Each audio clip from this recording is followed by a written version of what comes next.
Hi there.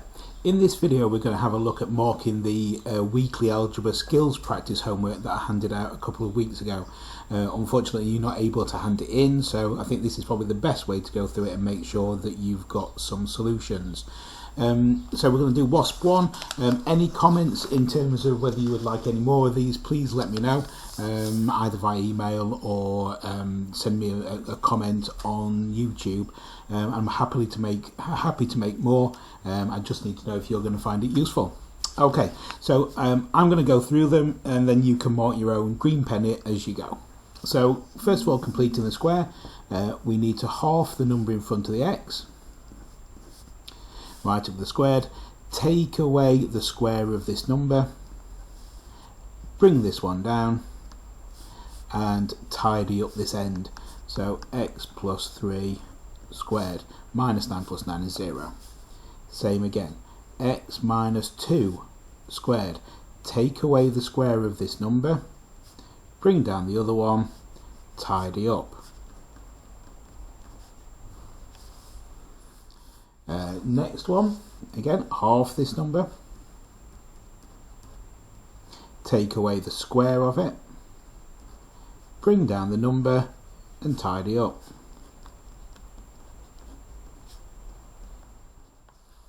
And here, half the number in front of the x, take away the square of this, bring down the other number and tidy up.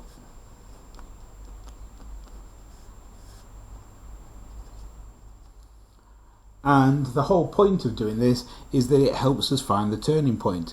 So if it asks you to find the turning point, we can complete the square. So x plus 2 squared, take away the square of this, bring down the other number, which is x plus 2 squared minus 12, and then the turning point neatly falls out from here. So the minus 12, and then it's always the negative or the opposite sign for what's in here.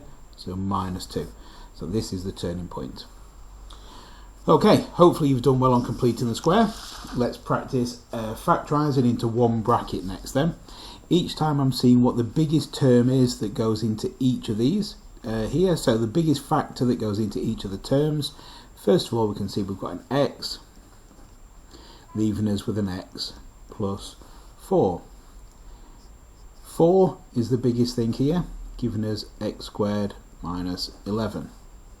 4 goes into both. We've got x's and we've got y's, so the biggest power of x is a squared, biggest power of y is a cubed, so the smallest things, or the biggest thing that goes into both, we've got an x and a y here, no numbers over this side, so xy, x, y squared minus 4. What I'm doing once I get to this point is thinking, what do I multiply this by to get to this? What do I multiply this by to get to that term? And then finally down the bottom, 3 terms. I'm doing my numbers first, so the biggest thing that goes into 24, 4 and 8 is 4. The biggest thing that goes into x and x cubed is an x, and the biggest thing in y, y and y squared again is a y. And then what do I multiply this by to get to this? 6x squared. That to that is 1, and that to that is minus 2y.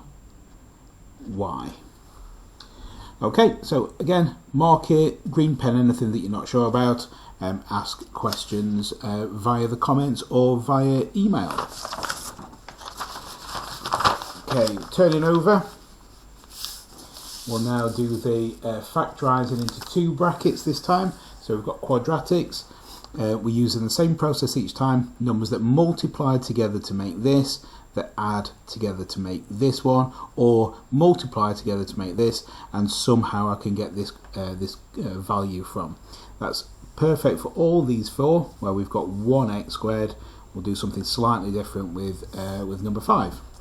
So pairs that multiply together to get 8 that I can get a 6 from are going to be x, 4, x and 2.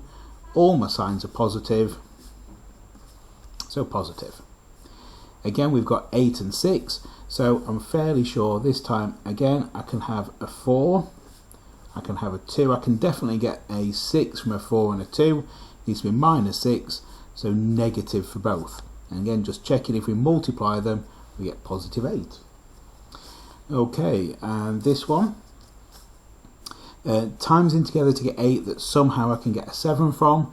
Well, 8 and a 1 I can get a 7 from, so I'm going to go 8, 1, and it needs to be positive 7, so it's got to be positive 8, take 1. Again, we've got the same numbers, different signs. So again, I'm going to stick with my 8, and I'm going to stick with a 1, and let's think about what we want this time. I want negative 7.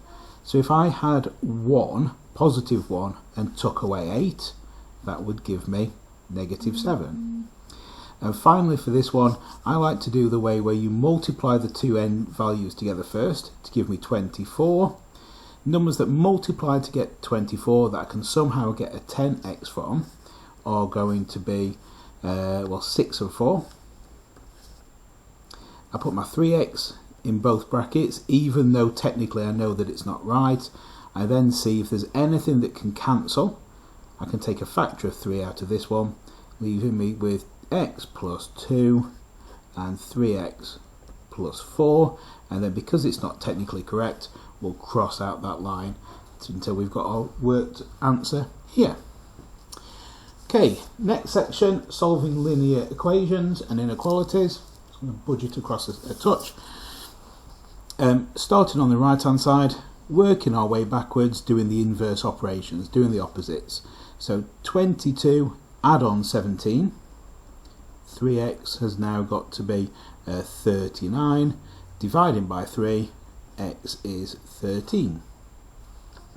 Again, doing the opposites, taking 8 away from both sides, 5x equals 35, divide by 5, x equals 7.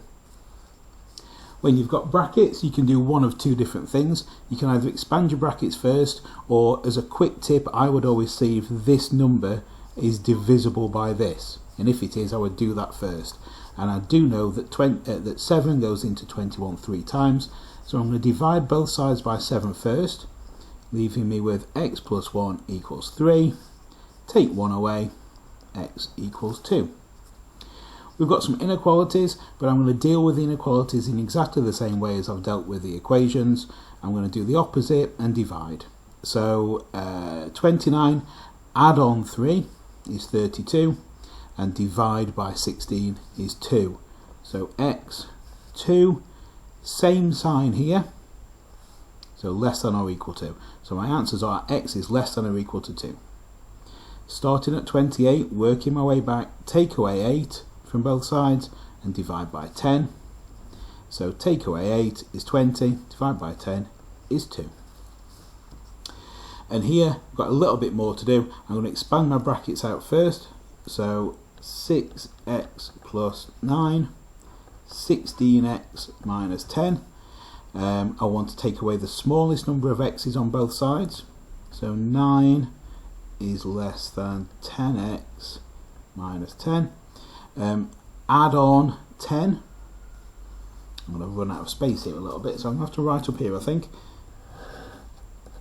Add on 10, so 90 divide. A bit funny, so we're just going to swap it round, making sure that you swap the sign as well, just to make it look a little bit neater. Okay, we've got 2 more sections to do, so let's flip over. And we're going to solve these. I can't help with that yet, but my team is helping me learn. Oh, Google's trying to help us, that's nice.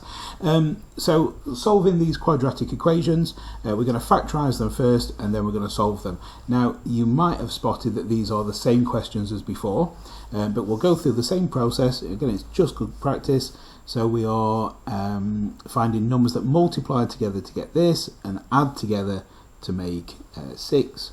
So we're having x plus 2 and x plus 4 equals 0, and then x plus 2 equals 0, so x equals negative 2, x plus 4 equals 0, x equals negative 4. And here again, we're sticking with the same numbers. We're going with 4 and 2, so I can get a negative 6. X take 4, x take 2. So x equals 4 and x equals 2. 8 and 7, we said last time was going to be x with an 8 and x with a 1. 7, negative 8, 1.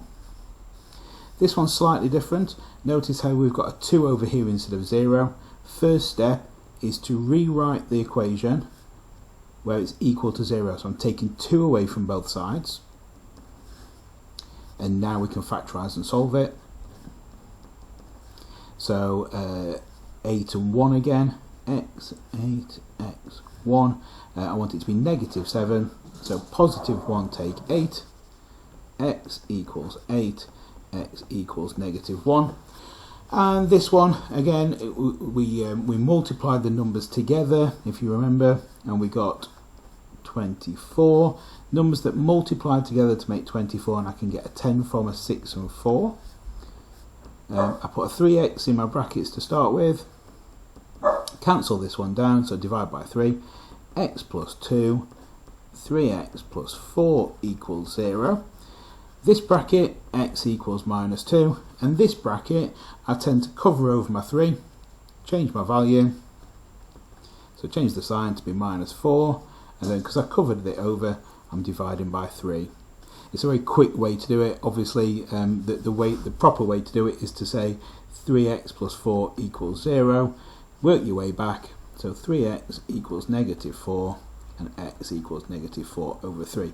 Okay, I always like to get y's first, so here we've got the same number, they're both positive, so I'm going to do top minus bottom, giving me 2x, these have eliminated, equals 6, 2x equals 6, then x equals 3. I can substitute this back into either of my equations. I think I'm going to do it for this one. So 4 lots of 3, because I know that x is 3, plus 8y equals 20. 12 plus 8y equals 20. 12 plus something is 20. The something's got to be 8, and 8 lots of 1 would give me 8. So y equals 1. And there are my solutions. This one, slightly trickier because my y's aren't the same. So if I multiply this lot by 5, I'll get 40. And if I multiply this lot by 4, I'm going to get 40. And therefore I'll have the same number in front of my y's. So 30x plus 40y equals 200. 16x minus 40y equals negative 24. Now I haven't got the same signs this time. Last time we had same signs subtract, different signs, so I must be adding them together. 6, check, yep, 176, and then we want to know how many 46's go into 176. X equals 4, and then we can substitute back in. I think I'm going to substitute it into the one that's all positive, again just to make my life a little bit easier. So we've got 6 lots of 4 plus 8y equals 40.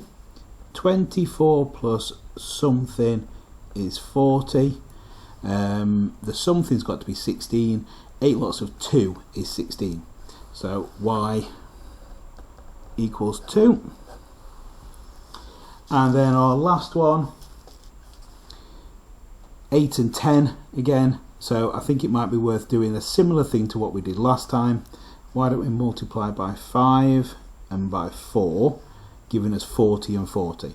So 30x minus 40y equals 130. 16x minus 40y equals 96. That's 192. So minus 192. Same sign subtract. So 14x equals 2. And that's going to get me to, I'll do it over here, plus 192 is 2, 2, 1. So 322. And then we need to do 322 divided by 14, which quite frankly I can't be bothered to do without my calculator, so I'm just going to type it in now. So 322 divided by 14 is 23. So x equals 23, and then we'll sub it in. I think again I'm going to do the top one. 6 lots of 23 minus 8y equals 26. 6 times 23 is 138. So 138 minus 8 lots of y equals 26. So 138 take 26 is 112. So 8y has to be 112. So y is 112 divided by 8, which gives me 14. So x is 23 and y is 14. That's the end of this one. So if you have got your book and you've got the ability to glue this in, then you can put it back to its normal form. Okay, so to 3 significant figures, work out your percentage, work out your score, and then obviously you can glue into your book. Hopefully this has been helpful, and any comments, like I say, email me. Any questions that you've got, email me. If you want to do some more of these WASP booklets, let me know. Thanks, bye.